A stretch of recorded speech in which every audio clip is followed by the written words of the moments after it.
السلام عليكم البنات، نتمنى تكونوا بخير وعلى خير وفي افضل الاحوال. اليوم غادي نصاوب معكم واحد الحرشه اللي كتجي رائعه واقتصاديه في نفس الوقت. يعني بلا ما نطول عليكم غنبدا معكم في المقادير.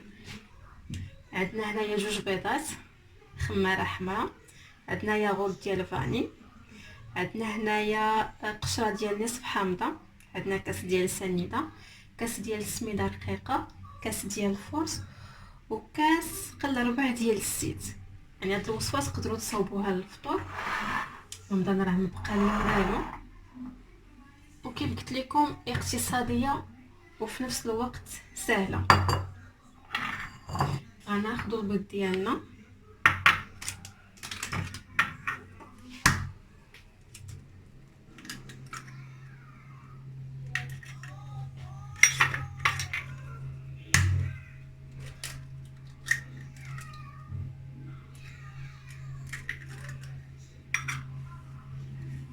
غادي نضربوه مع السكر مع سنيده.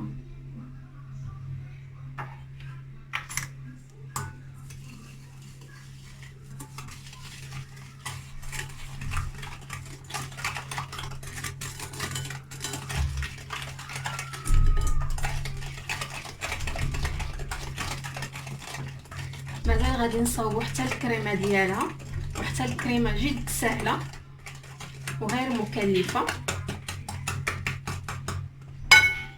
نديرو القشور ديال الحامض، الياغورت،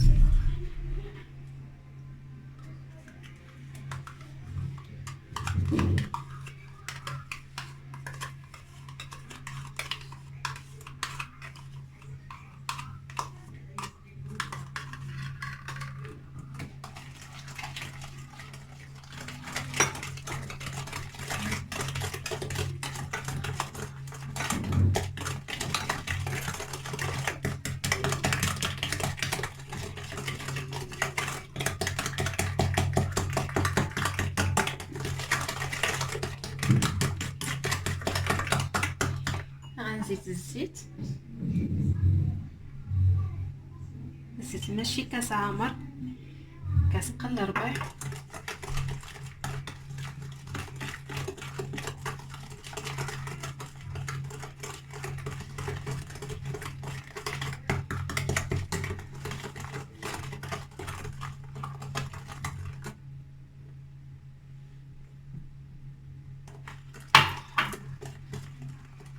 قبل ما تبداو وجدوا المول ديالكم، دهنوه بالزبده اولا الزيت اللي متوفر عندكم، ورشوه بالسميده الرقيقه، اي السميده ديال الحلويات. المهم انا غادي نخلط الخليط ديالي مزيان، وفاش تدخلوها للفران ردوا البال حيت دغيا كطيب. غنزيد دابا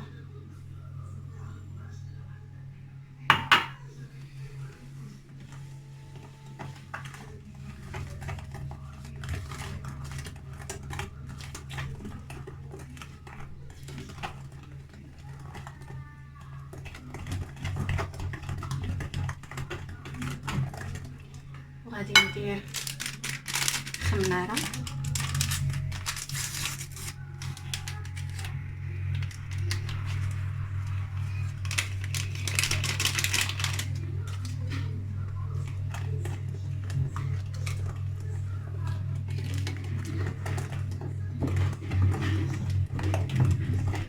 صافي البنات. من بعد ما خلطت الخليط ديالي غادي نخوي المول ديالي ونتلاقى معكم باش نوجدوا الكريمه.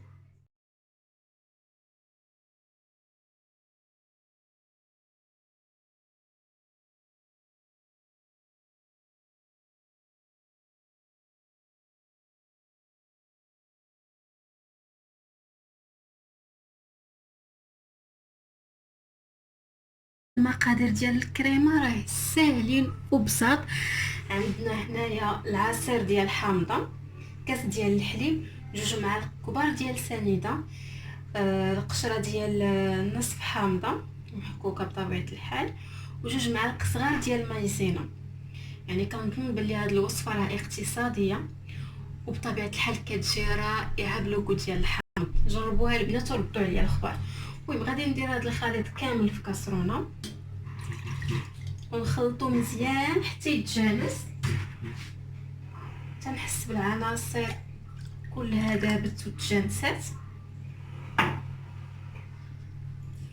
وغادي نديرو فوق النار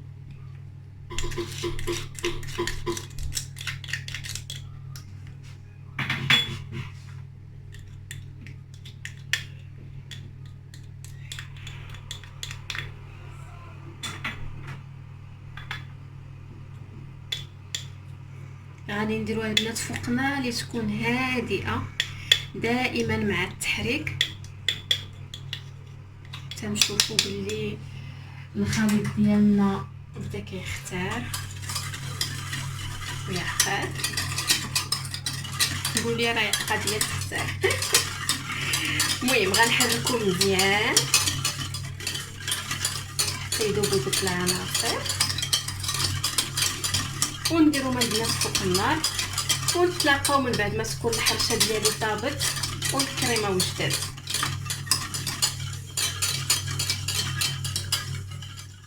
نوريكم لا تيكستور ديال الكريمه ديالنا، ما كتكونش عاقده بزاف. ها هي شفتوها؟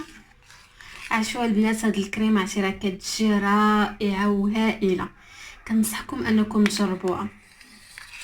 وبطبيعه الحال ملي كنديروها فوق الحرشه وكنديروا الحرشه تبرد راه كتشد في راسها،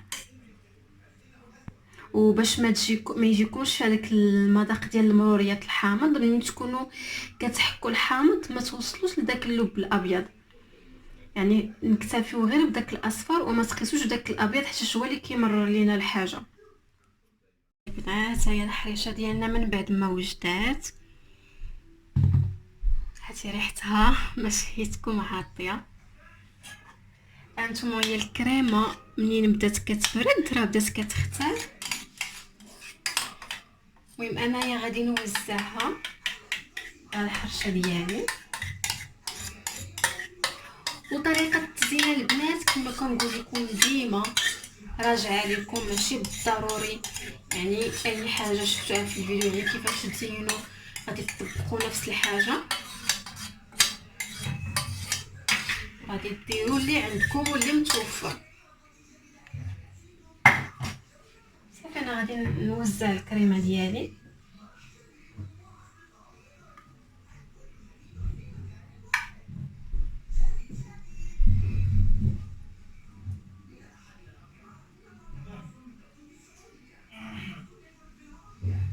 انايا غادي نزينها بشويه ديال الكركاع مهرمش، غير شويه كيكه وبالحامض.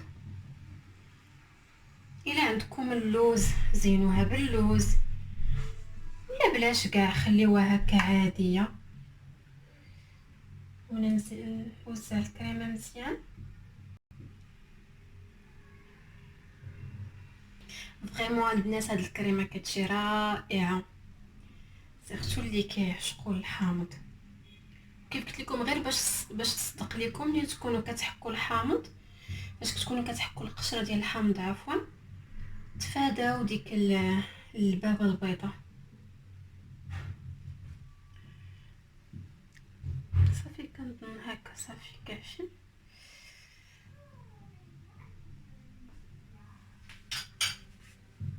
سخونه نسيت بلي سخونه.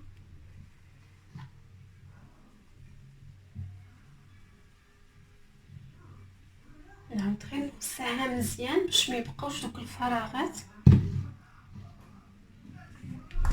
صافي ندير دابا الكركاع ديالي شويه وصافي.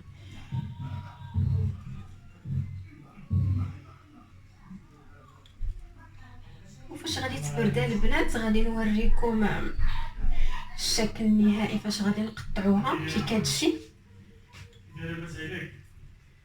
اي فوالا صافي البنات. المهم تبرد ونعاودو نتلاقاو. غير باش نقرب لكم فوالا تبرد ونوريها لكم ان شاء الله، نقطعها ونوريها لكم. حتى هي الحرشه ديالي من بعد ما بردات وديك الكريمه شدات في راسها مزيان. غادي نقطع دابا باش نوريكم الشكل من الداخل.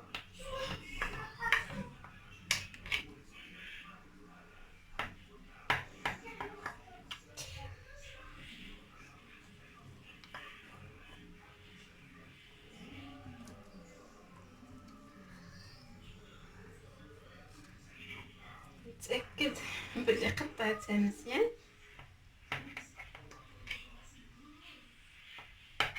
كنتمنى البنات تجربوها تردوا عليا الخبر. كتجي رائعه. هانتوما البنات كيف كتشوفوا، شفتوها فريمون كتجي رائعه. نتمنى انكم تجربوها وتردوا عليا الخبر، وبالصحه والراحه ومبروك عواشركم باش ما تمنيتوا يا ربي.